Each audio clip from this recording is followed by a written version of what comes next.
ओम नमः शिवाय। स्वागत है आप सभी का मेरे Hariom Sharma money tips YouTube channel पर। आज मैं आपको सूर्य छठ से संबंधित जानकारी दूंगा। इस साल 28 अक्टूबर से छठ पूजा की शुरुआत हो रही है। छठ पूजा हमारे देश के मुख्य पर्वों में से एक है। इस त्योहार पर छठी माता और सूर्य देव की पूजा उपासना की जाती है। इस दौरान 36 घंटे का कठिन निर्जला व्रत उपवास रखा जाता है। कार्तिक माह की चतुर्थी तिथि को पहले दिन नहाए खाए, दूसरे दिन खरना, तीसरे दिन डूबते सूर्य और चौथे दिन उगते सूर्य को अर्घ्य दिया जाता है। छठ पूजा में संतान की स्वास्थ्य, सफलता और दीर्घायु के लिए पूरे 36 घंटे का निर्जला उपवास किया जाता है, जिसे महिलाओं के साथ ही पुरुष भी रखते हैं। ये व्रत बेहद कठिन होता है, इसलिए आस्था का पर्व छठ पूजा में कुछ महत्वपूर्ण बातों का ध्यान रखना चाहिए। छठ पूजा के समय प्रसाद में लगने वाले सभी अनाजों की सफाई अच्छे से करना जरूरी है। इसे घर पर ही धोकर, कूटकर और पीसकर बनाया जाता है। इस दौरान चिड़िया अनाज को झूठा ना करें, उसका भी विशेष रूप से ध्यान रखा जाता है। छठ के प्रसाद में काम आने वाला अनाज में गलती से भी पैर नहीं लगना चाहिए, इससे छठी मैया नाराज हो जाती हैं। कोशिश करें कि छठ का प्रसाद बनाते समय नए चूल्हे का ही प्रयोग करें। चूल्हा ऐसा हो जिसे रोज़ लीपा जा सके। अगर आप गैस का प्रयोग करते हैं तो नए स्टोव का प्रयोग करना चाहिए, जिसे हर साल केवल छठ पूजा के लिए ही निकाला जाना चाहिए। छठ पूजा में पहले इस्तेमाल किए गए चूल्हे का दोबारा इस्तेमाल नहीं किया जाना चाहिए। पूजा के लिए बांस से बने सूप और टोकरी का ही इस्तेमाल करना होता है। छठ पूजा के दौरान कभी स्टील या शीशे के बर्तन का प्रयोग नहीं करना चाहिए। प्रसाद भी शुद्ध घी से बनाया जाता है, इसमें फलों का ही प्रयोग किया जाता है।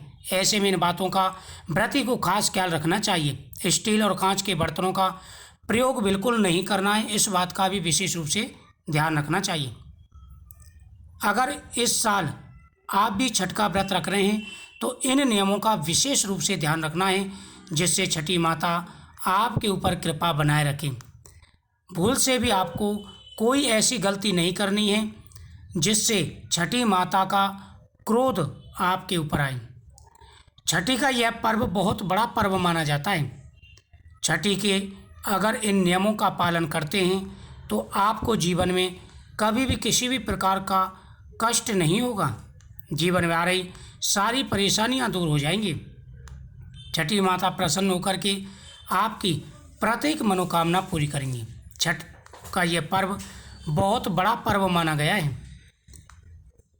छठ का यह पर्व 4 दिन चलता है। छठ पूजा के लिए कुछ सामग्रियों की विशेष आवश्यकता होती है।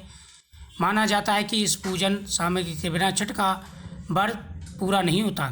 छठ पूजा की पूजन सामग्री में बांस की टोकरी, सूप, नारियल, पत्ते लगे गन्ने, अक्षत, सिंदूर, धूप, थाली, लोटा, नए वस्त्र, नारियल, पानी से भरा अदरक का पौधा, मौसम के अनुकूल फल, मिट्टी, पीतल, कुमकुम, पान, सुपारी, यह सामान पूजा के लिए अति आवश्यक होते हैं। इन सामान को आप लेकर के रखें। छठ के पहले दिन सायंकाली अर्घ्य होता है, जिसमें डूबते हुए सूर्य को अर्घ्य दिया जाता है। ऐसे में इस दिन सूर्य से थोड़ा पहले छठ घाट पर पहुँचे और वहाँ स्नान करने के बाद अस्ताचलगामी सूर्य को पूरी निष्ठा के साथ अर्घ्य दें। इस दिन भगवान सूर्य को अर्घ्य देने के लिए बांस या पीतल की टोकरी या सूप का उपयोग किया जाता है। ऐसे में बांस या पीतल की टोकरी का इस्तेमाल करते समय सूर्य देव के मंत्रों का जाप करते रहना चाहिए। छठ पूजा में जिन टोकरियों व सूपों का इस्तेमाल किया जाता है उनमें फल, फूल, गन्ने, पकवान इत्यादि समेत पूरी पूजन की सामग्री रखी जाती है। सूर्य देव को अर्घ्य देते वक्त टोकरी में सभी पूजन की सामग्री का होना बेहद ही जरूरी है। ऐसे में इस बात का विशेष रूप से ध्यान रखें, कोई भी सामग्री रहे नहीं। इसके साथ ही पूरे दिन और रात भर निर्जला व्रत रखकर अगले दिन सुबह उगते सूर्य को जल देकर सूर्य देव को अर्घ्य निवेदित करने के साथ ही मन उनके मंत्रों का जाप किया जाता है। ओम सूर्याय नमः, ओम भास्कराय नमः, और अपनी इच्छा भी बोली जाती है, जो भी आपके मन में कामना हो। इस प्रकार से नहाय खाए से लेकर के चतुर्थ दिन तक यह व्रत चलता है। बाकी जानकारी आपको नेक्स्ट वीडियो में प्राप्त होगी। नमस्कार।